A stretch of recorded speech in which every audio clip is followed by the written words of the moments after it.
계시록 3장 20절에서 하나님은 우리의 마음의 문을 놓고 하시는 분으로 자신을 소개하고 있습니다. 계시록 3장 20절 말씀을 함께 읽겠습니다. 시작. 보라, 내가 문 앞에 서서 두드리니 누구든지 내 음성을 듣고 문을 열면 내가 들어가서 그와 함께 먹고 그는 나와 함께 먹을 것이다. 여기서 이 문을 두드리다라는 이 동사가 이 크루어라는 단어를 썼습니다. 그런데 이 단어가 마태복음 7장 7절 또 오늘 본문에서도 등장을 합니다. 그런데 주로 기도와 연관돼서 등장을 하죠. 마태복음 7장 7절 말씀도 함께 읽도록 하겠습니다. 함께 읽겠습니다. 시작. 구하라, 그리하면 너에게 주실 것이요, 찾으라, 그리하면 찾아낼 것이요, 문을 두드리라, 그리하면 열릴 것이니 구하는 자마다 얻을 것이요, 찾는 이가 찾을 것이요, 두드리는 자에게 열릴 것이니라. 우리가 하나님께 기도하는 것, 이것이 하나님께 문을 두드리는 것이다, 즉 노크하는 것이다 라고 마태복음 7장 7절은 말합니다. 하나님의 노크는 우리의 마음을 열라는 하나님의 사인, 신호이죠. 그리고 이에 대한 응답으로 우리가 하나님 앞에 기도하는 것, 이것이 또 하나님께 다시 문을 두드리는, 노크하는 것으로 말씀하고 있습니다. 그러면 하나님은 우리의 기도에 응답하여 주십니다. 본문은 야고보와 베드로의 이야기를 하고 있습니다. 초대교회 헤롯 왕으로 인해서 박해의 바람이 불어왔는데 야고보는 제자들 중에 처음으로 순교를 당합니다. 똑같은 위기에 베드로가 처하죠. 그런데 베드로는 천사들에 의해서 극적으로 구출됩니다. 왜 하나님께서는 한 사람은 천사를 동원해서 구출하셨는데, 살리셨는데 한 사람은 죽게 놔두셨을까요? 이건 전적으로 하나님의 주권이죠. 그래서 우리는 이 하나님의 주권에 해당하는 섭리를 다 알 수는 없습니다. 그럼에도 본문은 이 베드로의 구출과 연관해서 성도들의 중보 기도가 있었다라는 것을 오늘 본문에서 보여주고 있습니다. 이것은 박해의 그 위기 상황 가운데에서 교회가 함께 기도해야 한다, 중보해야 한다는 것을 저희에게 도전하고 있는 것이죠. 위기는 하나님께서 우리에게 기도하라라고 노크하는 것입니다. 하나님의 기도하라는 사인이죠. 1절에서 5절까지 말씀을 저와 여러분이 한 절씩 교독하시겠습니다. 그 무렵 헤롯 왕이 교회를 박해하려고 교회에 속한 몇몇 사람들을 체포했습니다. 헤롯은 먼저 요한의 형제 야고보를 칼로 죽였습니다. 이 일을 유대 사람들이 기뻐한 것을 본 헤롯은 이에 베드로도 잡아들였습니다. 이때는 무교절 기간이었습니다. 그는 베드로를 잡아 감옥에 가두고 군인들을 4명씩 한 조로 지어서 4조가 지키게 했습니다. 헤롯은 6월절이 지나면 그를 백성들 앞에 끌어내 공개적으로 재판할 생각이었습니다. 이렇게 베드로는 감옥에 갇혔고 교회는 그를 위해 간절히 기도했습니다. 사도행전 12장을 보면 헤롯 왕이 교회 영적 지도자들을 해합니다. 그래서 먼저 사도 야고보를 죽입니다. 유대인들이 이 교회 지도자 야고보를 죽이는 것을 기뻐하죠. 그리고 그것을 본 헤롯은 이번에는 베드로를 죽이기 위해서 그를 붙잡아 옥에 가둡니다. 그리고 4명씩 4조를 세워서 이 밤낮으로 보초를 세워 베드로를 지키게 하죠.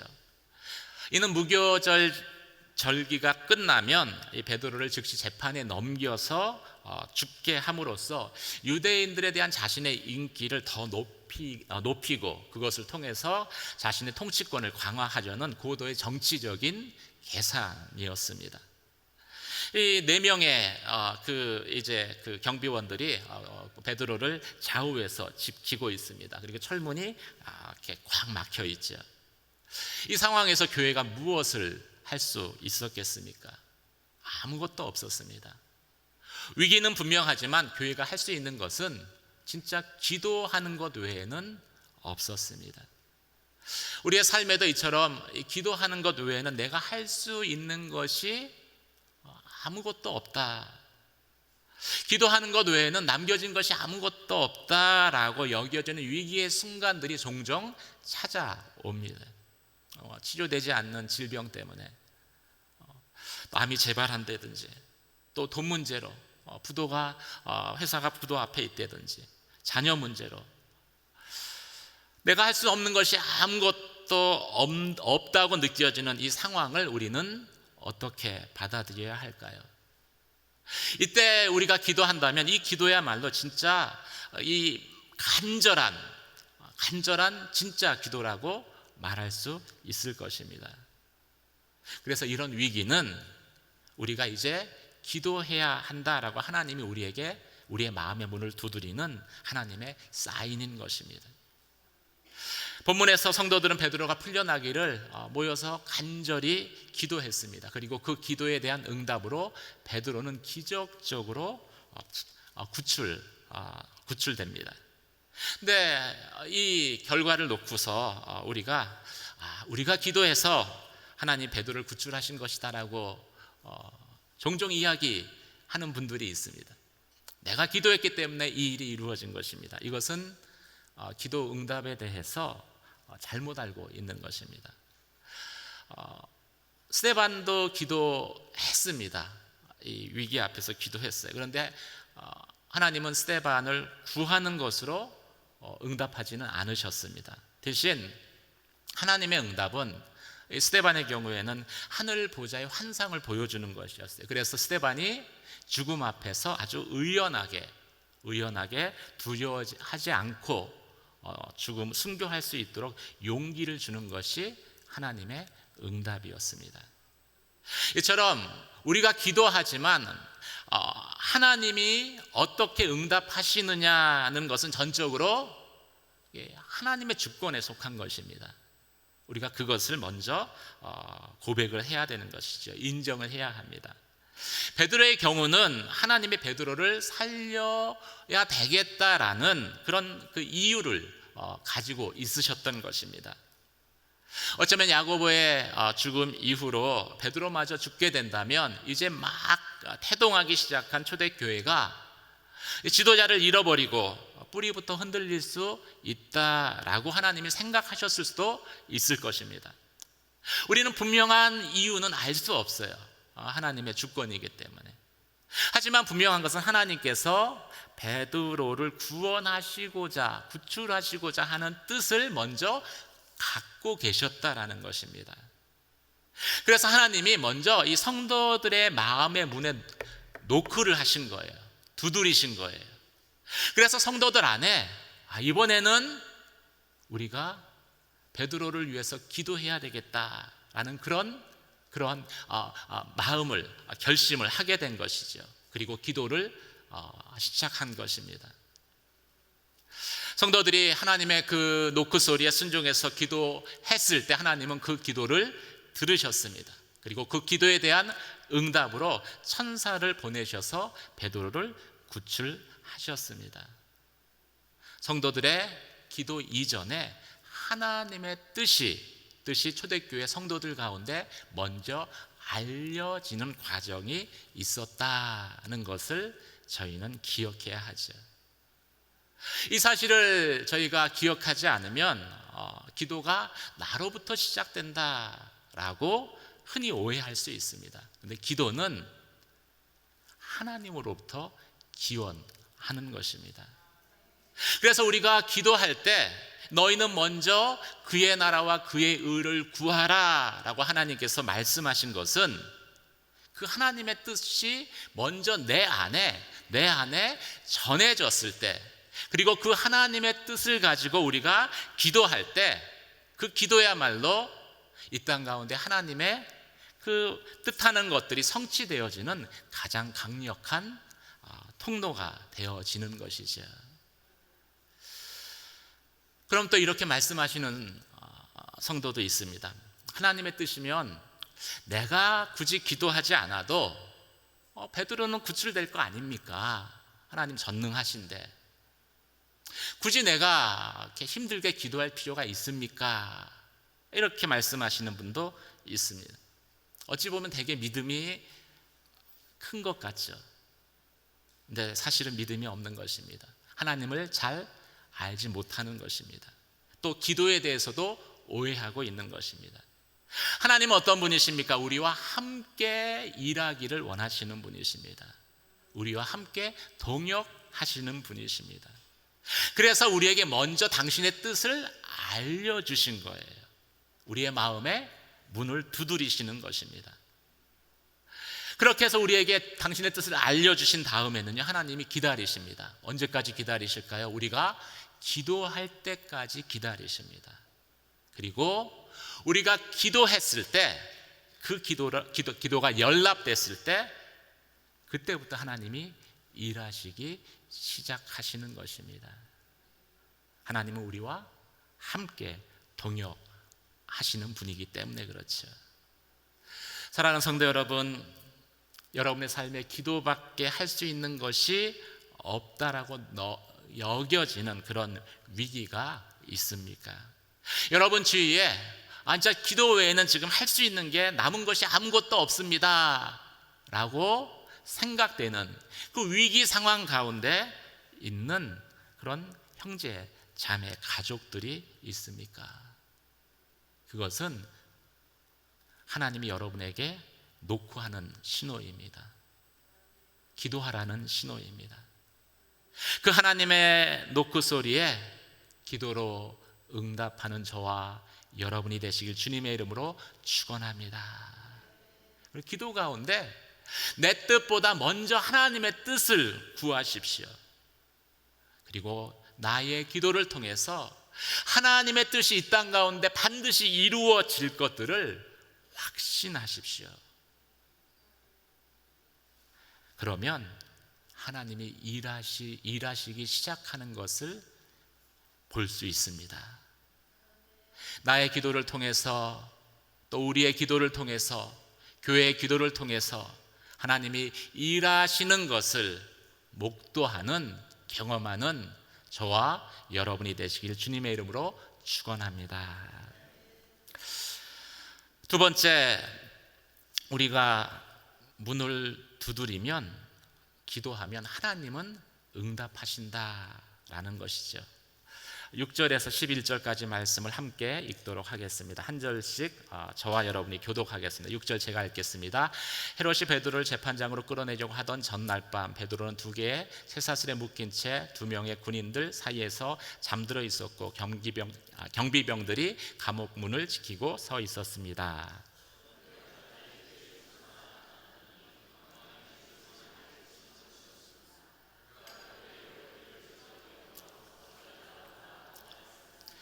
그러자 베드로의 손목에 매어 있던 쇠사슬이 풀렸습니다. 그때 천사가 베드로에게 허리띠를 메고 신을 신어라 하고 말하자 베드로는 그렇게 했습니다. 천사가 다시 겉옷을 입고 나를 따라오너라고 말했습니다. 천사를 따라 감옥에서 나오면서도 도대체 천사가 하는 일이 꿈인지 생시인지 알 수 없었습니다. 그저 환상인 것만 같았습니다. 그들은 첫 번째 경비병들과 두 번째 경비병들을 지나서 성으로 통하는 철문에 이르렀습니다. 그 문이 저절로 열려 그들은 바깥으로 나왔습니다. 거리를 하나 지나자 갑자기 천사가 떠나갔습니다. 베드로는 정신이 들어 이제야 분명히 알겠다. 주께서 천사를 보내 헤롯의 소나기와 유대 사람들의 모든 기대에서 나를 구해 주셨다고 말했습니다. 성도들은 베드로를 위해서 하나님께 간절히 중보기도 했습니다.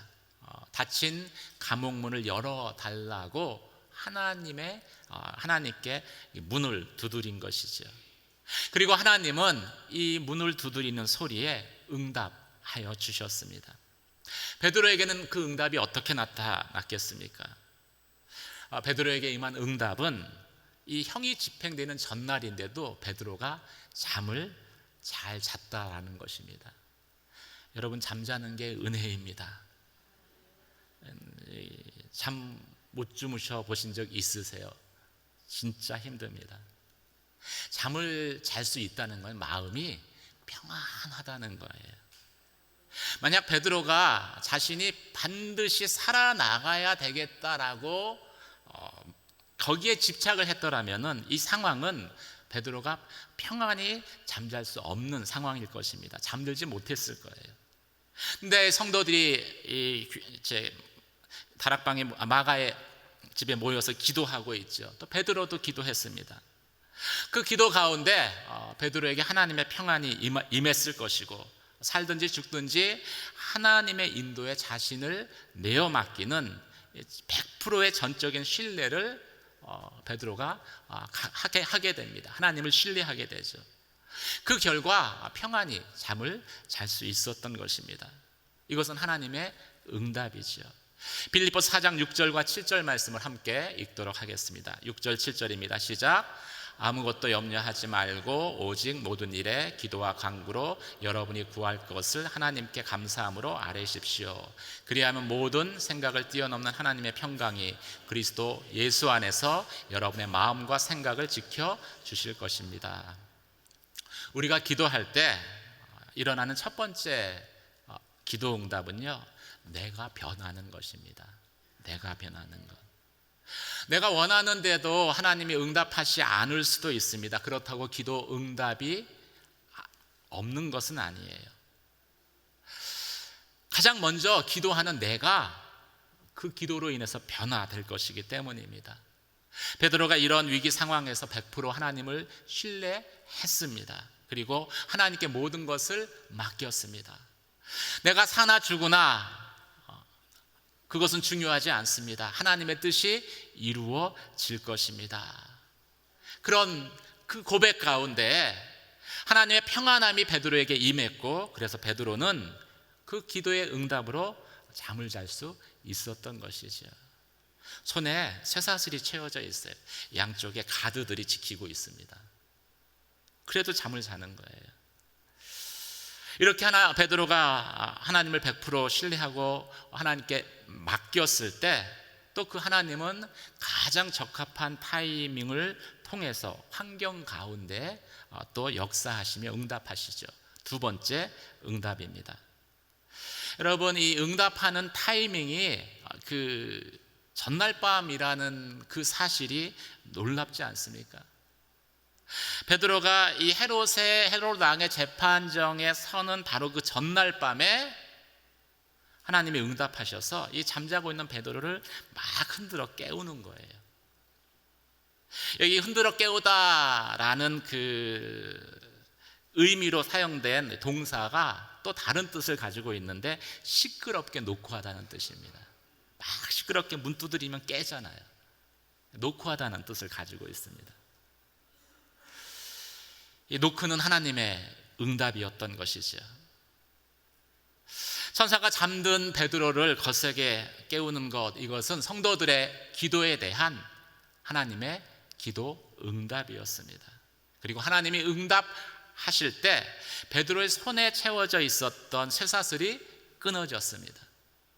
하나님이 응답하실 때 감옥문을 지키고 있던 경비원들이 깊은 잠에 골아 떨어졌습니다.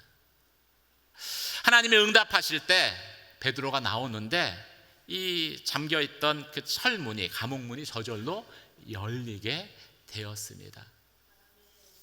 사랑하는 성도 여러분, 우리가 기도 가운데 내가 먼저 변화되고, 그래서 100% 하나님을 신뢰하고 하나님께 모든 것을 의탁하면은요, 이런 하나님의 역사가 기도의 응답으로 우리 가운데 나타나는 것이죠.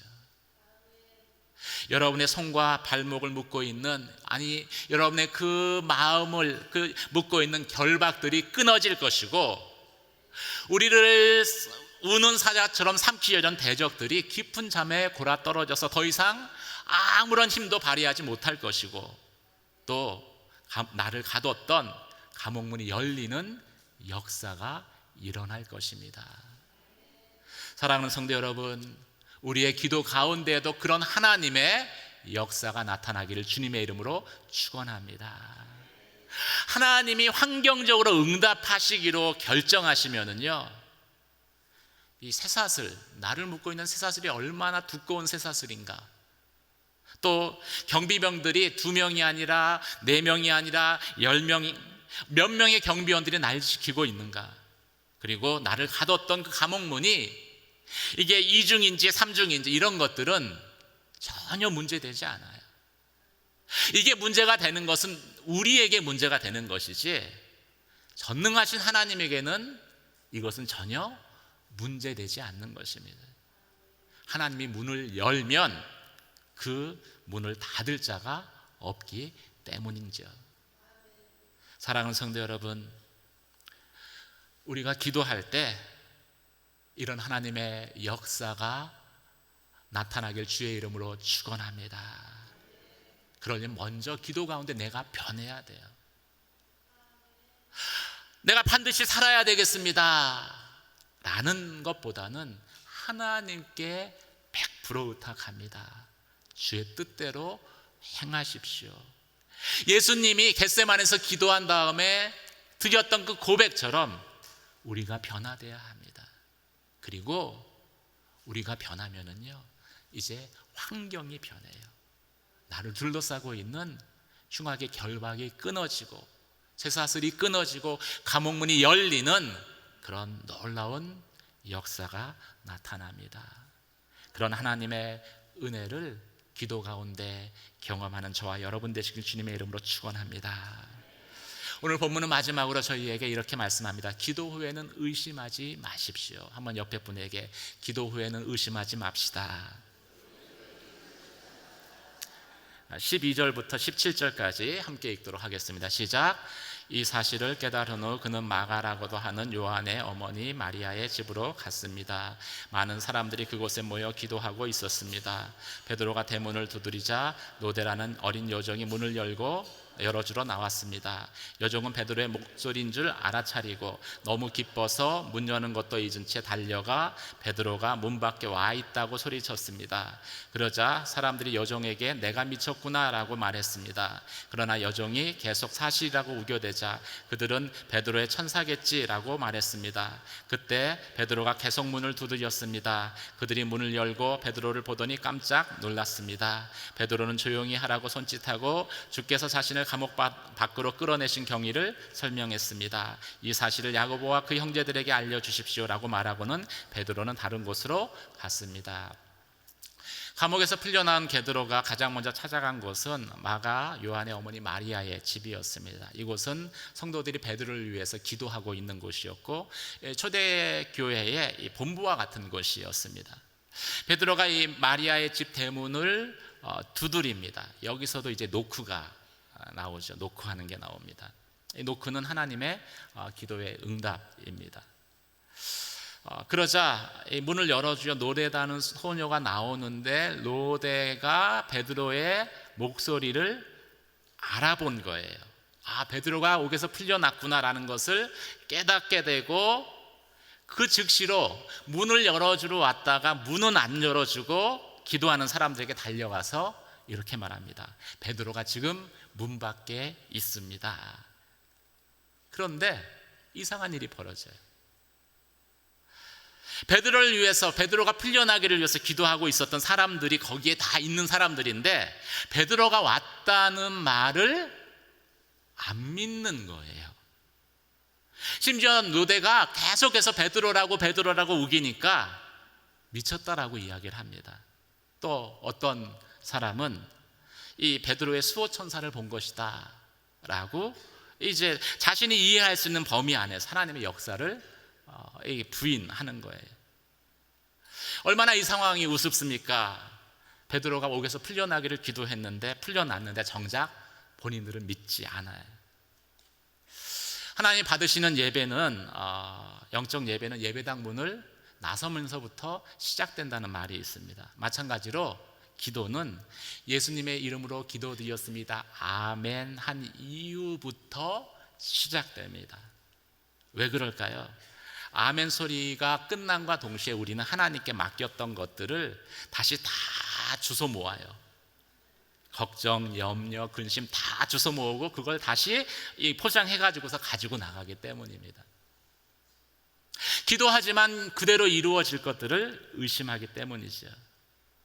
그래서 야고보서 1장 6절 8절에서는 이 기도한 이후에 의심하지 말 것에 대해서 저희에게 경고합니다. 한번 말씀 같이 읽도록 하겠습니다. 시작. 오직 믿음으로 구하고 조금도 의심하지 마십시오. 의심하는 사람은 바람에 밀려 요동하는 바다 물결 같습니다. 그는 두 마음을 품은 사람으로 그의 모든 길은 정함이 없습니다. 의심하는 사람 두 마음이라는 거예요.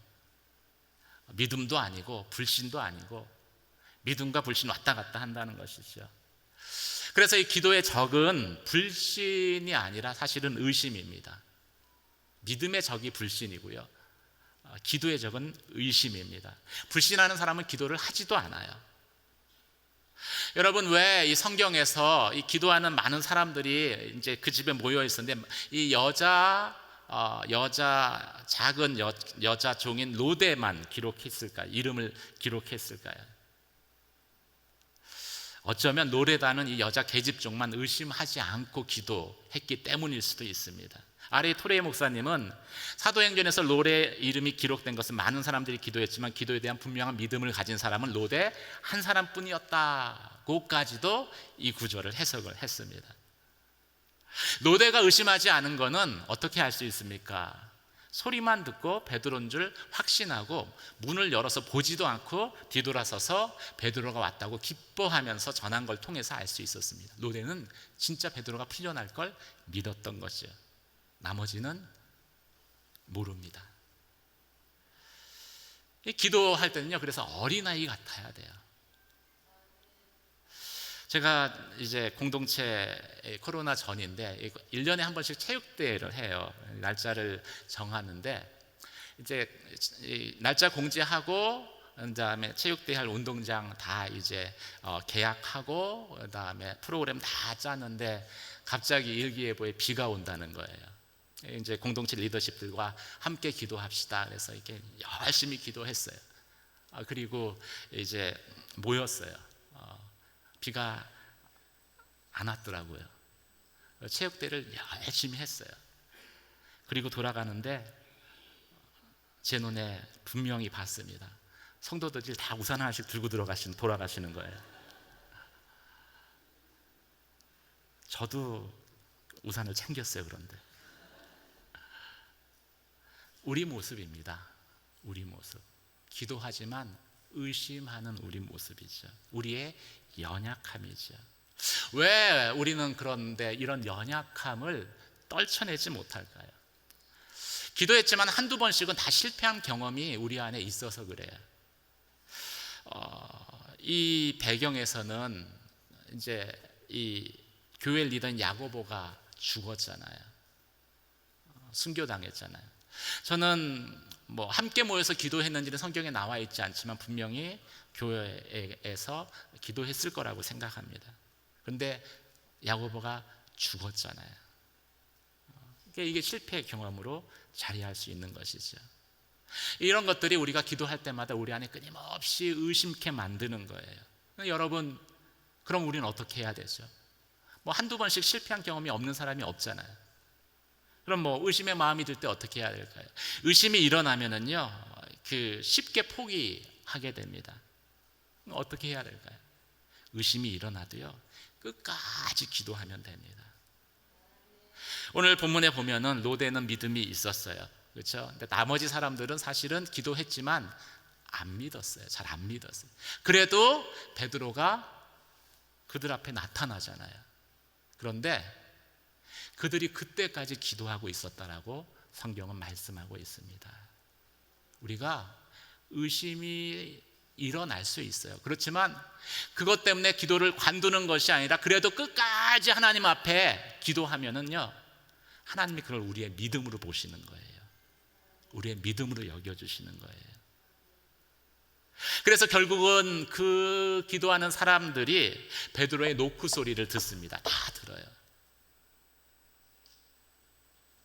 저는 이 노크 소리가 기도했지만 의심하는 우리에게 하나님이 노크하는 소리라고 여겨집니다.